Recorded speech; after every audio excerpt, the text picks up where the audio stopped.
O ayan, Pecha de Peligro. Alam niyo ba kung saan ang takbuhan ng mga OFW sa mga budget meal na gamit? Dito sa Daiso.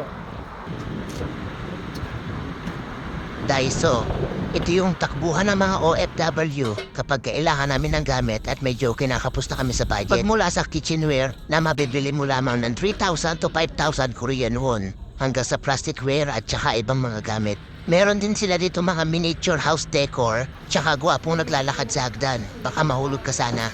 Hanggang sa mga handcrafted na bubot, mga basong madalas mawala sa inyo, kutsara, plato, tsaka isa pang gwapo. At para magtama naman ang content na to sa Nisco, para sa hindi nakakaalam, ang Daiso ay nagsimula sa Japan noong 1972 at 1997 naman nang direto sa Korea ng mga pamilyang park as corporate business. Hindi ako endorser ng Daiso, pero Daiso, baka naman.